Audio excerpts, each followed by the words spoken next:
Good morning बच्चों। Sit down.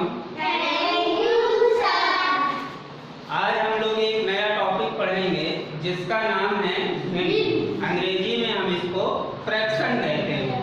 पहले हम ये जानने की कोशिश करेंगे कि भिन्न है क्या। उसके बाद में हम भिन्न का जोड़ है, भिन्न का घटाव है, भिन्न का गुणा है, भिन्न का भाग है और भी बहुत सारी चीजें हैं जो भिन्न से जुड़ी हुई हैं। हम उन चीजों के बारे में पढ़ेंगे। पहले हम ये जानते हैं कि भिन्न है क्या। मैं इस भिन्न को पढ़ाने के लिए तुम लोगों के लिए एक रोटी का इस्तेमाल करके भिन्न पढ़ाता हूँ। उससे शायद तुम लोगों को ज़्यादा बेहतर तरीके से समझ आएगा। ये क्या है? रोटी। रोटी, इसको हम चपाती भी कहते हैं। अब ये कितनी रोटियां हैं? एक रोटी है। अब इस एक रोटी के अगर हम दो हिस्से करें, कितने हिस्से कर रहे हैं हम? दो। अब देखो हम इस रोटी के हमने दो हिस्से किए। ये देखो रोटी के दो हिस्से हो गए कि नहीं हो गए? दो हिस्से, दोनों हिस्से बराबर बराबर हैं कि नहीं है? जी। अब इस हिस्से को कितना बोलते हैं हम लोग? कितनी रोटी है ये? आधी। आधी रोटी है। और ये भी कितनी रोटी है? आधी। आधी रोटी है। अब आधी को हम गणित में क्या लिखते हैं? एक रोटी को, एक को हम क्या लिखते हैं? एक को तो हम एक ऐसे लिखते हैं। आधे को हम क्या लिखते हैं? ये क्या है? एक। अगर हमें लिखना हो, किसी ने कहा कि इस रोटी को आधी रोटी है ये, और अगर इसको गणित की भाषा में लिखना हो, नंबर की भाषा में लिखना हो, नंबर सिस्टम में लिखना हो, तो कैसे लिखेंगे? इस एक रोटी को एक लिखते हैं, तो आधी रोटी को कितना लिखते हैं गणित में? 1/2। अब ये 1/2 कैसे आ गया? सबसे पहले ये देखते हैं कि 1/2 आया कैसे। एक रोटी थी, ये रोटी कितनी थी? एक। हमने इसके कितने हिस्से किए? दो। कितने हिस्से? दो। तो रोटी कितनी थी? एक। तो ये रोटी थी एक, और हिस्से किए कितने? दो। ये लिख दिया हमने हिस्से। रोटी बटे हिस्से। एक रोटी के कितने हिस्से किए? दो हिस्से किए। जब दो हिस्से किए तो इसको पढ़ते हैं 1/2। ये जो निशान है इसको बटा में पढ़ते हैं। तो ये रोटी हो गई हमारी 1/2। एक रोटी के जितने हिस्से किए, दो हिस्से किए, तो नीचे कितना आ गया? दो। कितनी रोटी के किए? एक, तो वो आ गया ऊपर। अब हम क्या करते हैं? एक रोटी के अगर हम 3 हिस्से करें, कितने हिस्से करें? 3। अब इसी रोटी के हम 3 हिस्से करने जा रहे हैं। 3 हिस्से करने के लिए हमने बराबर बराबर 3 हिस्से करेंगे। तो एक हिस्सा कुछ ऐसे बनेगा, दूसरा हिस्सा कुछ ऐसे बनेगा, और तीसरा हिस्सा कुछ ऐसे बनेगा। अब देखो इस रोटी के कितने हिस्से हो गए हैं? 3 हिस्से हो गए हैं, और तीनों क्या हैं? बराबर बराबर हैं। बराबर बराबर की नहीं हैं। अब अगर हम इसको गणित की भाषा में लिखें तो कैसे लिखेंगे? ठीक उसी तरीके से लिखेंगे। उसी तरीके से कैसे? अभी एक रोटी के दो हिस्से किए थे, अब एक रोटी के कितने हिस्से किए? 3। तो रोटी कितनी है? और हिस्से कितने किए? 3। तो एक रोटी है, ये हो गया रोटी एक, हिस्से किए 3। इसको क्या पढ़ेंगे? 1/3। 1/3 को ही कहते हैं 1/3। एक के 3 हिस्से। अब ये जो 3 हिस्से किए थे हमने ये रोटी के, इनमें से एक हिस्से का मान कितना आ गया? 1/3। दूसरे हिस्से का मान कितना आएगा? 1/3। तीसरे हिस्से का मान कितना आएगा? 1/3। तीनों क्योंकि क्या है? बराबर हैं। अगर हम इनको फिर से जोड़ देंगे तो देखो, अब हम इसको फिर से जोड़ के देखते हैं। फिर से जोड़ के देखा है तो ये देखो फिर से वही एक रोटी बन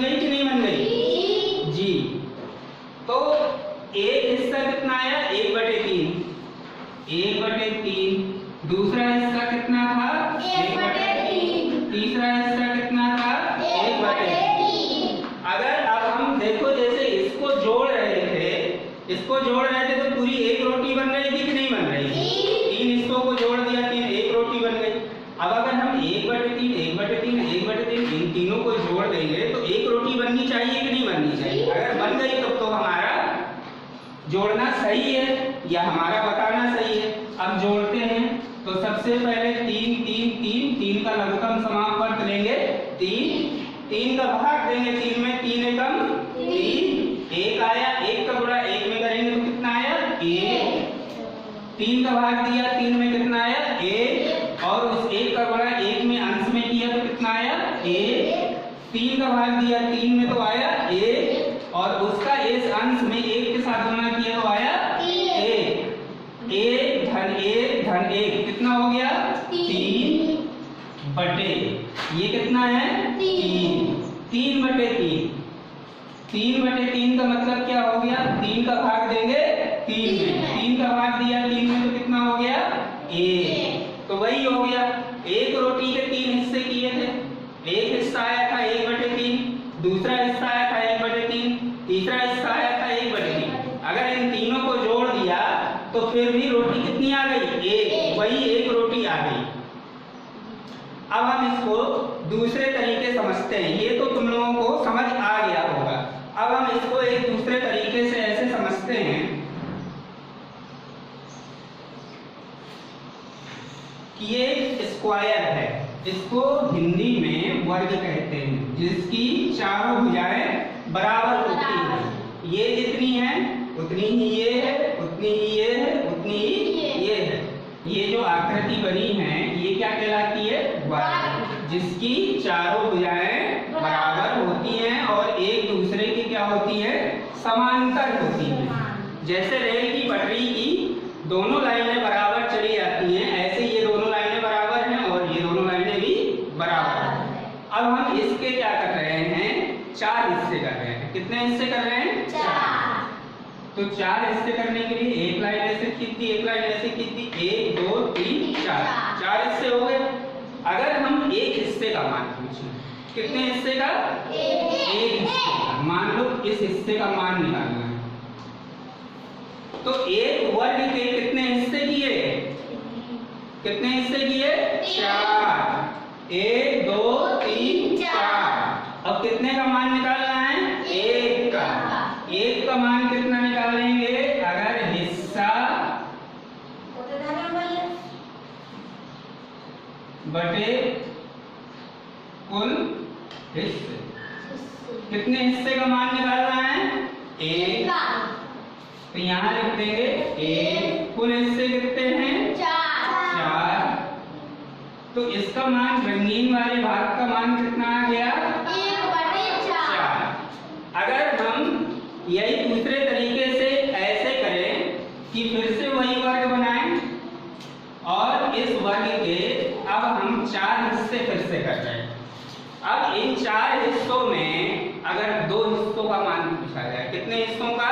2 हिस्सों। तो इसको भिन्न के रूप में कैसे लिखते हैं? 2 हिस्सों का मान का मतलब एक हिस्सा हमने ये ले लिया, दूसरा हिस्सा हमने ये ले लिया, ठीक है। तो पहले एक हिस्से का मान निकालेंगे, अगर इस वाले हिस्से का मान निकालें, फिर उसके बाद में इस वाले हिस्से का मान निकालेंगे।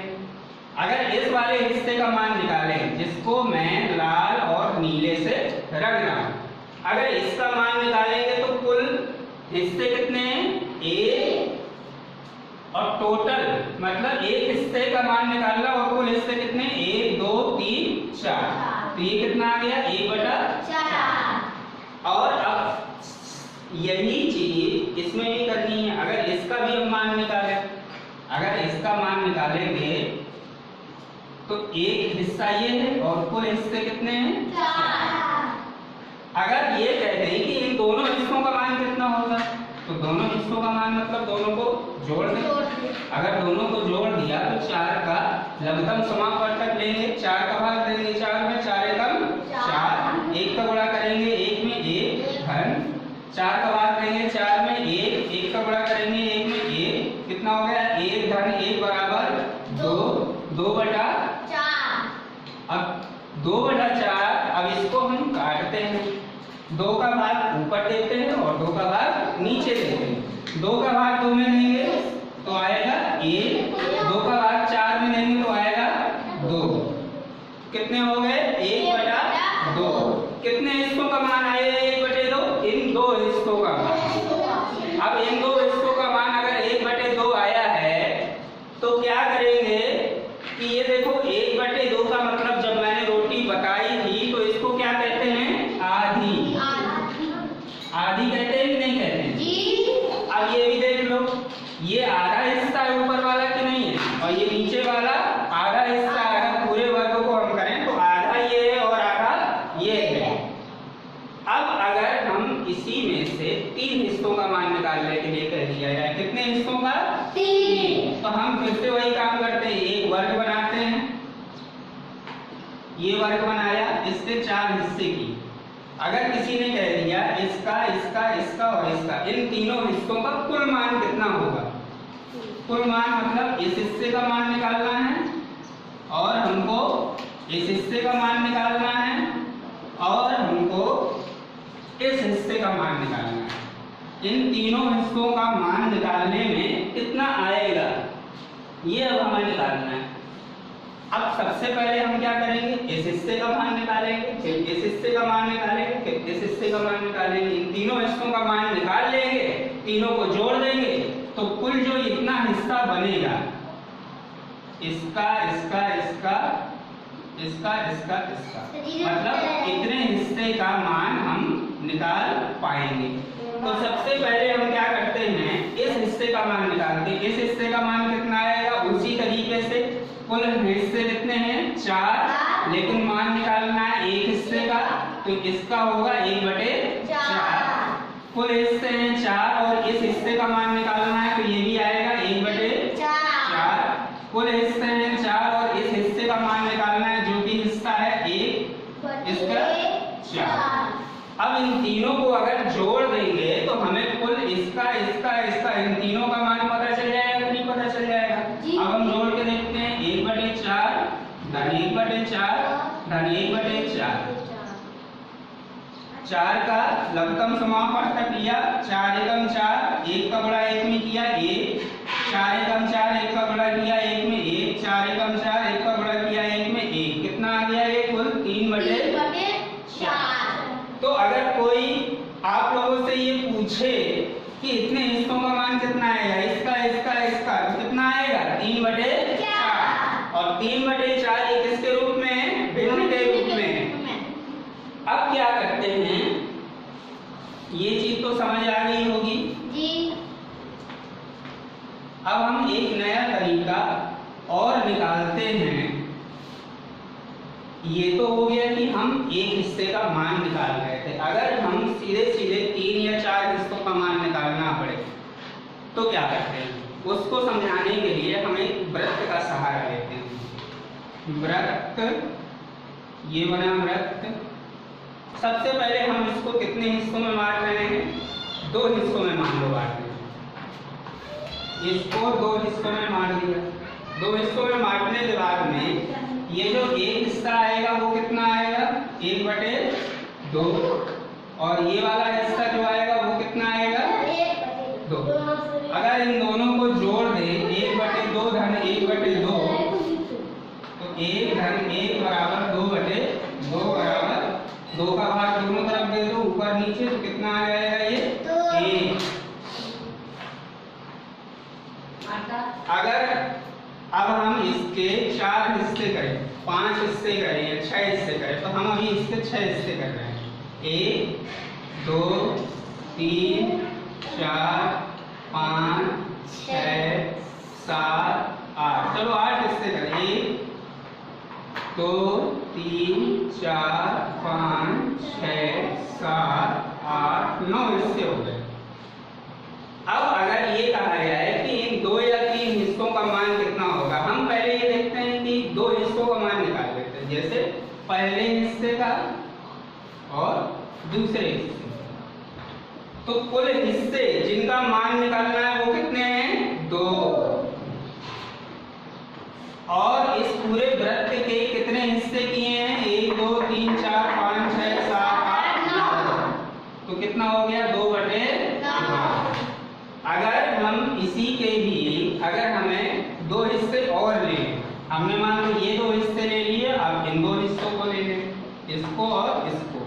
तो कुल कितने हिस्सों का मान निकालना है? 1 2 3 4। और कुल हिस्से कितने हैं? 1 2 3 4 5 6 7 8 9। कितना आएगा इसका मान? 4/9। तो ये हो गई आप लोगों की भिन्न की अवधारणा, मतलब भिन्न कैसे बनती है। अब हम जब अगला टॉपिक शुरू करेंगे इसी भिन्न का, तो उसमें चर्चा करेंगे कि भिन्न को कैसे जोड़ते हैं, फिर कैसे घटाते हैं, कैसे गुणा करते हैं और कैसे भाग देते हैं, और भी बहुत सारी चीजें हैं। ठीक है।